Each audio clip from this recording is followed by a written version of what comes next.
सुप्रभात विद्यार्थीगण। आज आप पढ़ेंगे गज़ल नामक कविता से काव्यांश नंबर 2। तो आइए आरंभ करते हैं काव्यांश नंबर 2। न हो कमीज तो पाँव से पेट ढक लेंगे, ये लोग कितने मुनासिब हैं इस सफ़र के लिए। खुदा नहीं ना सही आदमी का ख्वाब सही, कोई हसीन नज़ारा तो है नज़र के लिए। तो यहाँ कवि कहना चाहता है कि भारत के लोग इतने दीनहीन और दबे कुचले हैं कि वे कभी अपने अभावों का रोना नहीं रोते।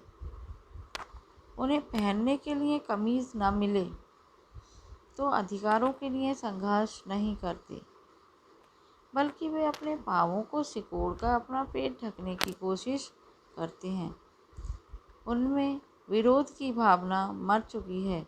देश के शासकों के लिए ऐसे उदासीन और संतोषी जीव बहुत भले हैं। इन्हीं के कारण शासन सत्ता बड़े आराम से चलती है।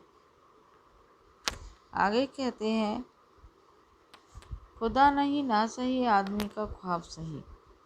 ये भारतीय जन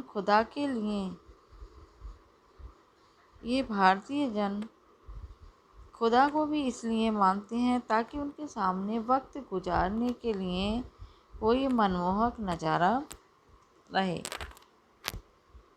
यहाँ के धार्मिक लोगों का भगवान भी सच नहीं है। ये उनके सपनों का संसार है।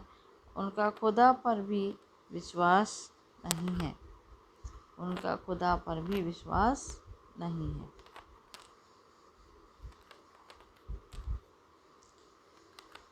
आगे देखते हैं अर्थग्रहण संबंधी प्रश्नों के उत्तर।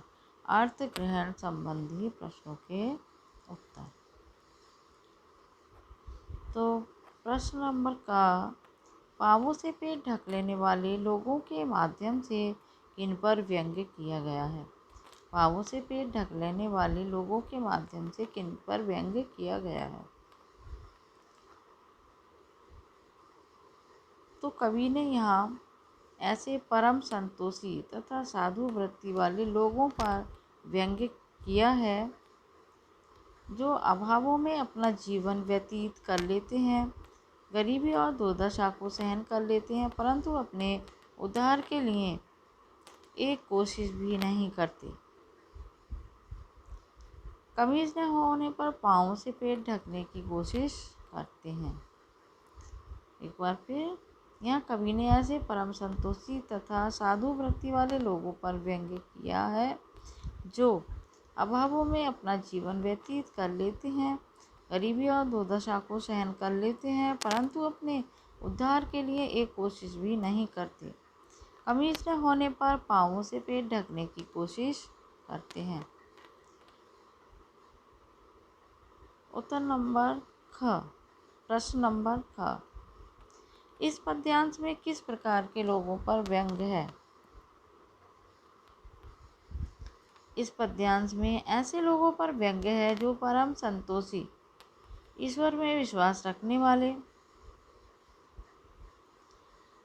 आध्यात्म लोक में सुख खोजने वाले, आलसी और निष्क्रिय लोगों पर व्यंग्य किया गया है। इस पद्यांश में ऐसे लोगों पर व्यंग्य है जो परम संतोषी हैं, ईश्वर में विश्वास रखने वाले हैं, आध्यात्म लोक में सुख खोजने वाले हैं, आलसी और निष्क्रिय हैं। ऐसे लोगों पर व्यंग्य किया गया है।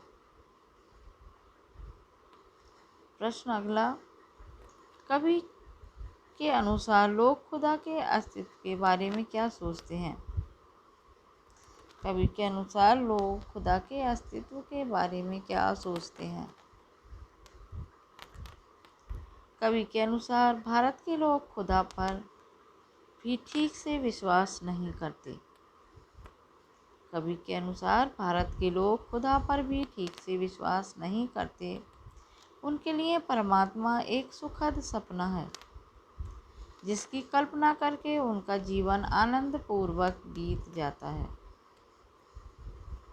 कवि के अनुसार भारत के लोग खुदा पर भी ठीक से विश्वास नहीं करते, उनके लिए परमात्मा एक सुखद सपना है जिसकी कल्पना करके उनका जीवन आनंदपूर्वक व्यतीत हो जाता है।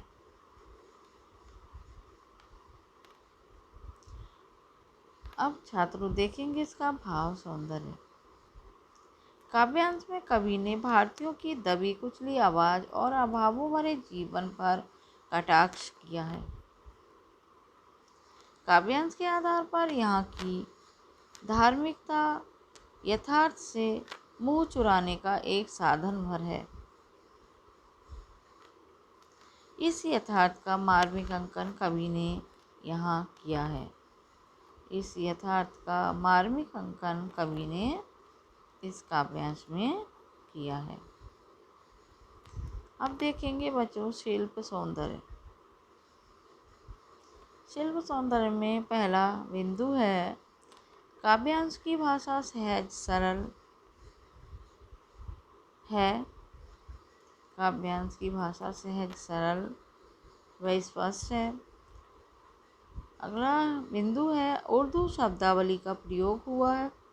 उर्दू शब्दावली का प्रयोग हुआ है, जैसे मुनासिब, सफ़र, खुदा, ख्वाब, हसीन, नज़ारा।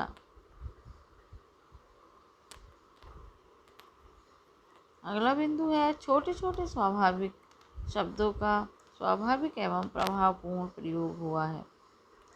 अगला पॉइंट है पाँव से पेट ढकने का दृश्य अत्यंत मनोहारी है। पाँव से पेट ढकने का दृश्य अत्यंत मनोहारी है। अगला बिंदु है कमीज, मुनासिब, सफ़र, खुदा, आदमी, ख्वाब, नज़ारा, नज़र आदि उर्दू शब्दों का प्रयोग किया गया है। धन्यवाद।